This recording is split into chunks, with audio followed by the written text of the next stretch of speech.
Hello and welcome back to This Week in the FCL, or should I say This Week in the Flouse Class League now, who knows. But anyway, I'm Chris and I'm joined this week by my amazing co-host Andrew and Ryan. Unfortunately, we've got no Keith this week, tech issues, but he'll be back with us very soon. Now, what a fantastic first week of action we were blessed with. Newcomer Abby Corinne taking on Schmoedown alum Jared Haybon in the league's very first match, followed by the league's very first main event between the man with the strongest surname in all of movie trivia, Cooper Barnes, yes, I'm biased, against the Dynasty David Campbell. So without further ado, let me hand over to Ryan and Andrew for the match breakdowns.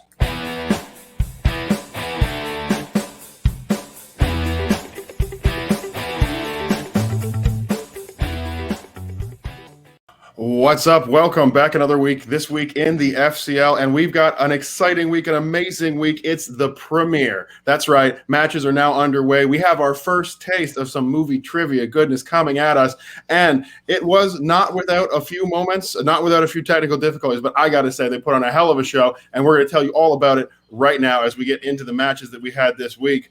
Obviously, starting off our matches in the FCL, the premiere, the very first match of all time, we got to see two people facing off in the movie trivia ring. That's right, it's Jared Too Smooth Haybon. You know him from the Schmoedown. He's coming in against Abby, the Crusader Corinne, and they come in both looking to make their impact in this match. Obviously, coming out of the gate, you want to have a strong first round, and Jared manages to impress quite early, doing just that, one question shy of the perfect first round. He's looking very good. Abby Corinne, a little bit of a stumble, maybe a few things she needs to brush up on, but she stays right behind him with 5 points.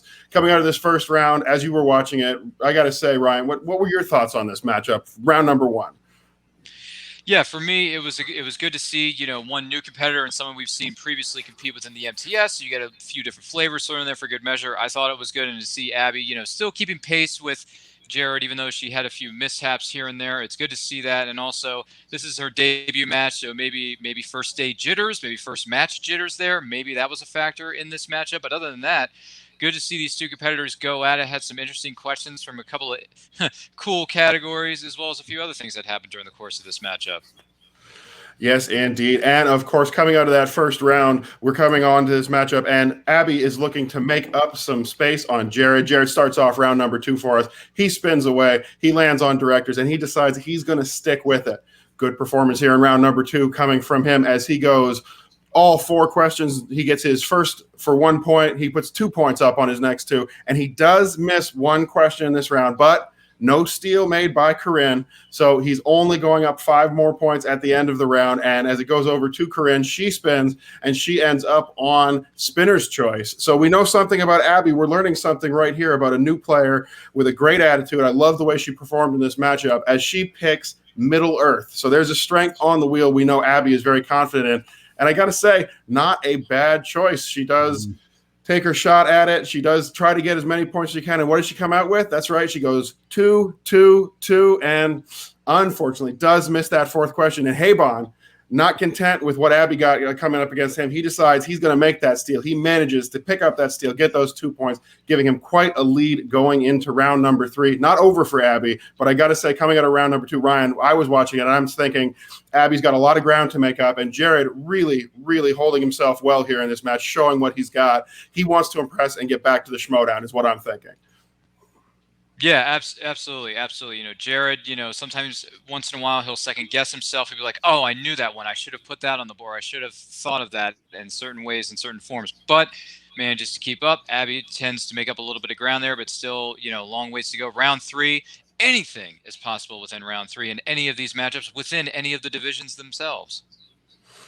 That is true. And of course, there was another moment that we do want to bring up here, just a tiny one, a little bit of a misstep from the announcer on the desk as Steph gives away one of the answers, and a secondary question has to be brought in for Jared. He does get a different question than Abby did, so we do want to mention that. And I want to say, having been on the desk for a matchup before, hey, maybe I didn't host the Schmodown, but I did this for a little while, and I can't say that that's not an uncommon thing to have happen, along with some technical difficulties throughout this entire match. I just once again want to say, very impressed by both Steph and Brad. A lot of professionalism carried through any difficulties they did have, made it as little notice as possible. So I think they did a great job there. Let's step forward. Let's move on into round number 3. And the story here is a very different one for Abby Corinne. She's hoping to make a stand and really show Jared Habon what she's got, throw it back to him and do some damage. But unfortunately, some days you get that category you don't like, and some days you just get hit by them over and over and over. Abby looks like a punching bag in round number 3, keeps a great attitude, but misses 1, misses 2, misses all 3 questions. And that means that Jared Habon is the best kind of correct, technically correct, as the technical knockout goes through. Ryan, round number 3. I don't think there's much to say, but maybe you have a thought I haven't gone over. I would just say it's unfortunate to see what happened to Abby with those 2, 3, and 5 pointers. Some people may say, oh, those may have been considered softball. Anyone could get those. But then again, this is a new league, new competitors from different backgrounds, so you don't necessarily know what their strengths and weaknesses are. And also, Abby, we don't really know. I mean, me personally, I don't know a whole lot about her. So maybe those 2, 3, and 5 could be considered really, really deep cuts for maybe a competitor of her caliber as compared to Jared. Maybe Jared's thinking to himself, oh, the 2, 3, and the 5, those are nothing. I could get those. I eat those kind of questions for breakfast, so to speak. But it was a tough going there. But as you said, Jared gets a TKO victory. So apparently he's just too smooth for school. Maybe he had one too many run-ins with The Bachelor on that reality show that still seems to be going 20, 30 years later. I don't know how that's humanly possible, but it's happening. So congrats to Jared. And unfortunate for Abby, she has an 0-1 record. But you know what? It's only her first match. She's got plenty more to go, and her career is just getting started. And like I said, as I was talking about it, I think the attitude out of Abby is great. Round 3, she's having some difficulty. What is she doing? She's smiling. She's laughing. She's saying, I guess I need to study that to come back in. That's what you want to do when you're in a matchup. If you're falling behind, remember, you might be losing this battle, but take those lessons, move forward to your next match, be stronger, be better, and be ready for anything that's going to come your way.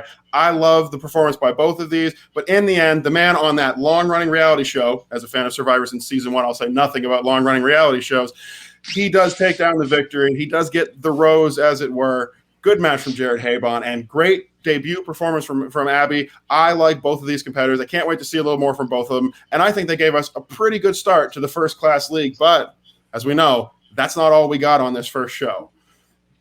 That's right. We're stepping forward on this show, and we're coming into our second matchup, our main event, the first ever FCL main event. So that's a big thing to have on your resume. You know that these two coming in for the main event are going to want to stand out and say, I won that first match, and I did it convincingly. So we're stepping into our matchup, and we have our two competitors. Excuse me here. And it is Barnes. That is Chris. I believe that's your long-lost twin brother, correct? Oh, yeah, we definitely look similar. His guns are slightly bigger than my ones are. But, I was torn with this one myself, to be honest, because obviously I had the fellow Brit with David Campbell and a fellow Barnes with Cooper Barnes. I didn't know which way I wanted to go, but it had to go one way. So why don't you go through it like we did with the last one? Not a problem. So we are going to kick it off in round number 1. We all know how this goes. You're looking for 8 points. You're looking to get them on the board and show your opponent what you can do. And both competitors, just shy of the best performance you can have, they managed to miss 1 question apiece, no bonus question, no bonus point. And for those keeping track and studying up on their opponents, for you young FCL competitors, the miss for David Campbell coming at question number 4 in movie release dates. A movie release dates miss. As I recall, he was just 1 year off on this one. And the miss for Barnes comes in famous actors and actresses. I got to say, that's 2 tough categories. Not surprising to see some misses and something as specific as movie release dates, something as broad as famous actors and actresses. I think both guys comport themselves very well. Great personality, great performance. And 7 points in round number 1. Hell, when I was competing for the couple matches I played, I would have killed for scores like that. Yeah. Oh boy. I don't think I would even get 2 points out of some of these first rounds, but for someone who, I always say it, someone who loves movie trivia as much as I do, I'm useless at remembering anything about movie trivia, but still. So, Ryan, what do you think on this match? Yeah, for me, this match between Cooper Barnes and David Campbell, I must say, before I go into round one, the pre-match promos by both these guys, especially David Campbell, Oh, I love it. I absolutely love it. I think David Campbell's got some pizzazz. He's got some charisma to him, and I like it a lot. Plus, the accent is just killer, man.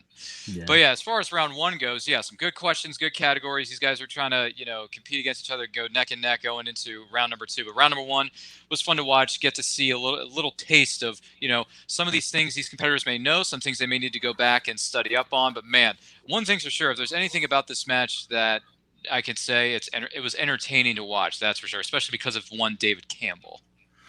David Campbell and Mr. Barnes both doing a fantastic job showing a lot of personality, as we said. And that's important in something like the FCL, like the movie Trivia Schmodown. You got to get out there and let them know, "Ooh, yeah, brother, going to take you down when I get into that ring." Yeah, you got to get yourself out there and show off what you can do, what personality you show. But in the end, what it's all about, when you get in there, it's about movie trivia. And we go into round number two, and both guys showing a heck of a lot of knowledge in movie trivia. We get 2010s, which is the option for Cooper Barnes when it gets spun for him. He spins opponent's choice. David Campbell chooses 2010s. And what does he do? He fires on back. 2 points, 2 points, 2 points. Will he get the perfect second round? No, he does have to cut down from to the multiple choice. But 7 out of 8. Hell of a round, especially with opponent's choice coming your way. Campbell, not to be deferred. A man after my own heart. He spins Wizarding World. He sticks with it.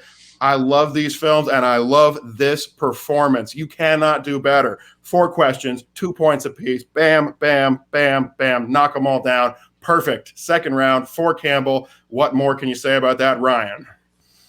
There's really not much more I can say other than that. They are keeping it tight. They're trying to keep up with each other, and they are trying to prove to each other and the audience watching at home that, yes, we know our movie trivia and we belong here. And Chris, any thoughts on round two?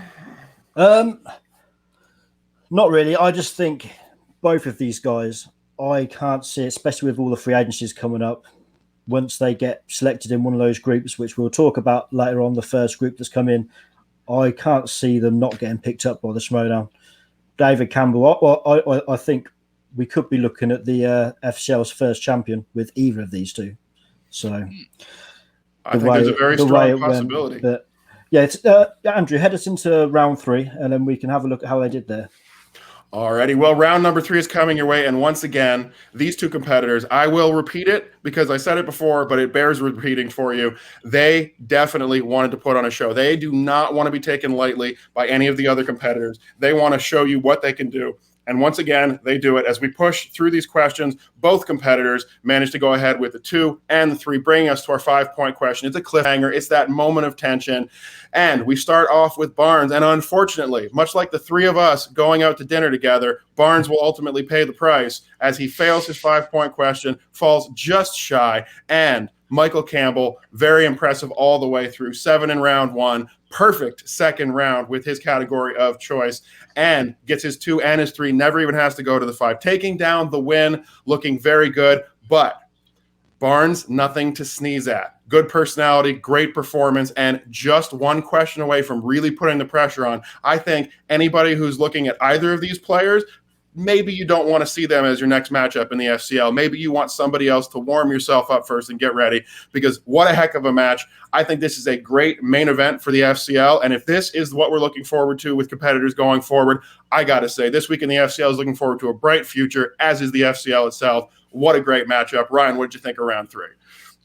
Yeah, round 3, it was almost like a tit for tat going back and forth, but, Campbell didn't have to answer his 5, comes out with the victory. So congratulations to both competitors. There was a really, really good match. And also they showed their energy, what they can bring to the table. And also they could very well be future FCL World Heavyweight Champions. So anything's possible. But yeah, David Campbell with that accent, that promo, that $1,000 suit jacket he was wearing, styling and profiling, brother. Congratulations on your victory, good sir.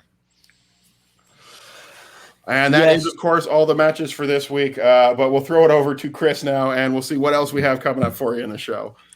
Sorry, Chris. Okay, that's right. Yeah, so moving on. Well, actually, we should really stay with this first event because during David Campbell's post-match, there was a slight interruption and we had a new roster member announced. The following day, then we had a bunch more. So let me pop these up on the screen and the guys can have a talk through what they think about this new group we've got here. Obviously, we have Slaverton Flaus. So it's now this week in the Flaus Class League. Got the T-shirt for it. Anyone else on this list stand out to you guys? I mean, I'm looking at this group of people here. We've got a lot to choose from. I mean, there's some names we know. We see Gallagher. We see Kaylin Corrigan. We got the one-time Brit performer. I don't know if that's his actual accent, Devon Stewart in there. But I got to say, outside of course, the pinnacle of German music, Zaflurtenflaus, the man himself. Well, there's one person standing out on this list for me, and it's not just like you, Chris, because we share part of a name. Andrew Furtado, what a choice for a sweater. That's how you do a promo picture right there. A little bit of a Die Hard reference. I love it. I want to see what he's got. Yeah, Ryan, you got any thoughts on these latest members of the roster? Yeah, I'm looking forward to seeing what they all do when they debut in their respective matches within the FCL. But Kaylin Corrigan and Devon Stewart and his maybe real, maybe not so real accent that he portrayed in the Schmodown. I'm not sure what's going on there, Devon. You got to fill me in on this, man. But other than that, interested to see what he does. But especially Kaylin Corrigan is a standout here. I really want to see what she can do here because she has been. I believe she's been in the MTS and she's competed alongside her Haley Fouch at some point or another. They were tag team partners. They were a tag team. They did really, really well together. They played off each other really well. But Kaylin on her own, I want to see what she can do, and I'm very, very curious to see what she does. I have high hopes for Kaylin Corrigan moving forward within the FCL and beyond, so let's see what she can do.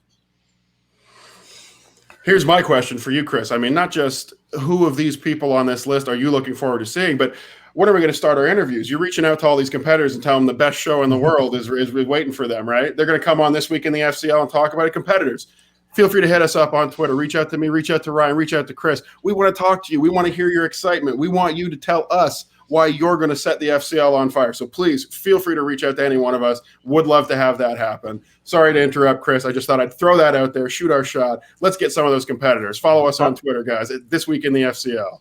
Yeah. It's actually at This Week FCL, and it should be rolling across the bottom of the screen now for everyone to see. So yeah, just reach out to any of us, like Andrew said, and we would love to get you on the show whenever we can. So moving on slightly, let me pop this back to normal for now. We had the Schmodown actually released a list of the first round of free agency, the players that are available, and there was, I think, 7 players from at time of recording on the list that were actually announced in the FCL. We have Keaton Marquis, who's available for the Schmodown, Cody Hall, Jared Haybon, Robert and Vanessa from Late to the Party, Alex Marzona, and Ross Arsenault. One thing I've noticed with this group, out of obviously, like I said, these are the ones that we know so far are announced for the FCL. There could be more on the list that were and are actually in the FCL, just not been announced yet. But from this particular group, it just seems to me it's the group of players that have already appeared in the Movie Trivia Schmodown, apart from obviously Ross, which I'm actually quite pleased is in this list because, like I said last week, he was my one to watch for the Star Wars division, and obviously there's no Star Wars division as yet in the FCL, so maybe, hopefully, fingers crossed for him, he maybe gets that call up and gets a chance with one of these teams. So what do you think about these guys getting called up? Do you think any of them have a realistic shot of it? I think you must think Jared after his performance against David, must have some people must be looking at him now, some of these managers. Andrew, what do you think? Yeah, I think it's very interesting that we have a number of players, a good half dozen or so, that are in the FCL, but also available in the Schmodown. I'm going to be honest with you. I obviously wish the best for all these competitors. I would certainly love to see success for any single one of them. And moving back up the Schmodown, that is the goal. I know that's why a lot of people are here going to be in the FCL competing. But at the same time, what I'm hoping happens here is I'm hoping the managers in the Schmodown, they give it some time. They let these people compete, leave them on that free agency list, take your time. And if you need a player, if you find somebody's not performing up to standard, maybe you find a hole in your roster, somebody has to leave for some reason, and suddenly you need someone in a particular league, you might want to look. I know Cody Hall has a couple specialist categories he's very good in. If you're looking to fill a hole or make a tag team partner, he might be a very good choice. Jared Habon, as you said, after today's performance. But if you're going to put a gun to my head, I'm going to say to you, maybe, hopefully, the managers will give these people a little bit of time in the FCL to really show off what they've got, to show off what they can do, and to figure out who's the best choice, who's the best fit for your roster, barring some sort of situation where they lose somebody without warning. That said, if I had to pick, I would agree with you, Jared Habon, possibly a move up. I think Keaton Markey could very easily get picked back up to Schmodown very quickly out of free agency. Beyond that, I think we'll probably see these competitors hang around for a little while in the FCL. But, of course, I've been wrong many times. Yeah, so Ryan, do you agree with Andrew's thoughts on that? Or do you think there could be some others that may get that chance? Because I suppose we have to... Sorry, carry on. No, carry on. Yeah. This is why we love editing. This is why we love editing bays, guys. But anyway, as far as this goes, the free agents, they're going to sit there for a while, and they should, because FCL started 2 minutes ago. So let's give this some months. Let's give it like 6 to 8 months, maybe 10 months down the line. Maybe someone will make a decision. But right now, it's way too soon. They're still too young. A lot of these competitors are still green. Give them time to grow. Give them time to study up, learn their stuff, hone their crafts, figure out what their strengths and weaknesses are. Or, as the greatest competitor of all time once said, I don't have weaknesses. I have varying degrees of strength. Mike K.O. Kalinowski, looking at you, bro. So let's see what happens, man. It's too soon to tell. I say just let him sit, let everything chill, have a few drinks, have someone pay for it. I'm sure Finstock will foot the bill, and you'll be fine. So I say just let it ride, just let them sit there, let them grow on their own accord, and on their own accord, I should say, and we'll just go from there. Yeah, I think I actually agree with both of you. Especially you say they've obviously not been on the FCL long, so they've got to have time to grow. But actually, there's not been that many matches in the Schmodown itself yet. So a lot of players haven't even played. So the managers of these factions may not know if they want to drop anyone. They might not want to drop anyone. And they've all got holes opening up on rosters. I believe they've all got a full roster still at the minute, haven't they? I think so. Yeah. Okay, so I think it's time to have a look at what's coming up in the very originally titled segment called Next Week in the FCL.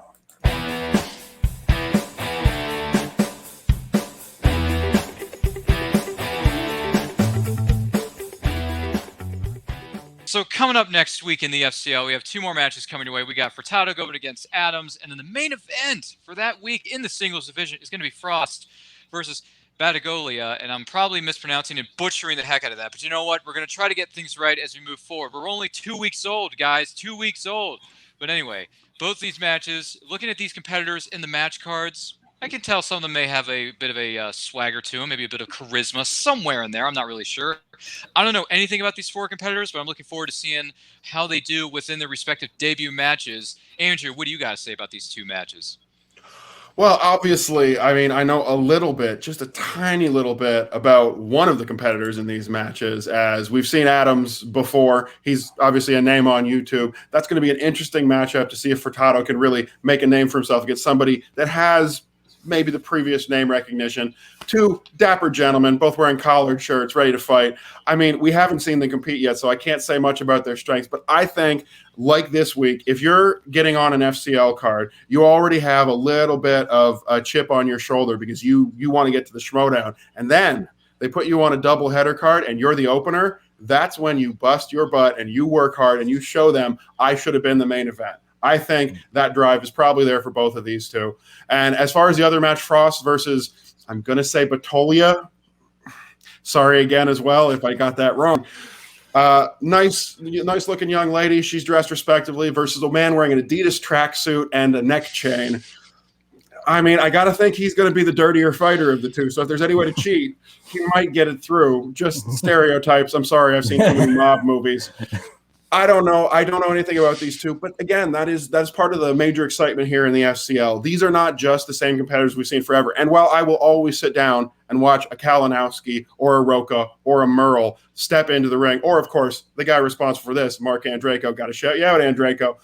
I love the fact that we've got some new competitors who are going to show us, like we saw this week, a lot of personality, a lot of ability to deal with these matches. How are they going to handle the matches? What are their strong categories? And who's going to come out on top and really start to show that they deserve that consideration from those managers? Because while I said I want to see them hold off and let the seeds grow, water those seeds, let them grow for a little while, let the FCL do its work and let the garden begin, eventually they're going to come along and they're going to start plucking the flowers they want for their bouquet. This could be that first step for these competitors, and I love it. Can't wait to see what they have to offer for us.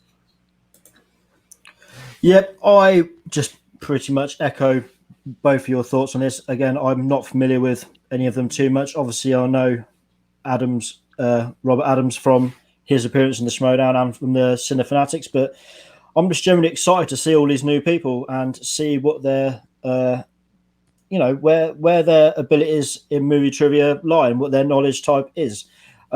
Just kind of going back to the Abby Corinne match, she seemed like some of those misses she did have made it seem like there is definitely some gaps in her knowledge, and maybe she's probably more suited for Inner Geekdom, as her second round showed, with going almost perfect on Middle Earth, which is just something I could never do. But then I couldn't do any movie trivia, but just still. But yeah, like I said, I'm just very excited to see how they all do, and it's just excited to see this league just grow and see these players grow, and how, if any of them will eventually make that step up to the movie trivia Schmodown somewhere down the line. But like, as far as these matches go, they could go either way for me. I have no base knowledge on any of them and their knowledge, so it's exciting times.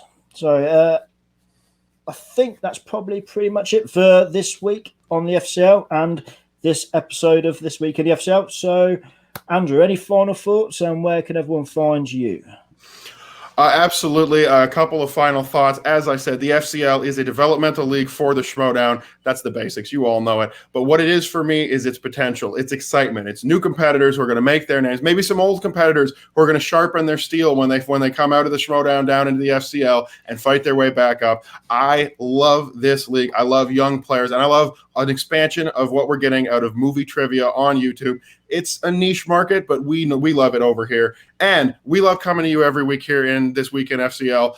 I'm going to say, hey, what's up to our man Keith? We hope to see you back next week. For Chris, for Ryan, and for myself, I mean, we just love these matches, and we can't wait to come back and see you next week. Check me out on Twitter at KelkAndrew. That's KELK Andrew, and I'll see you next time. Ryan, any final thoughts from you?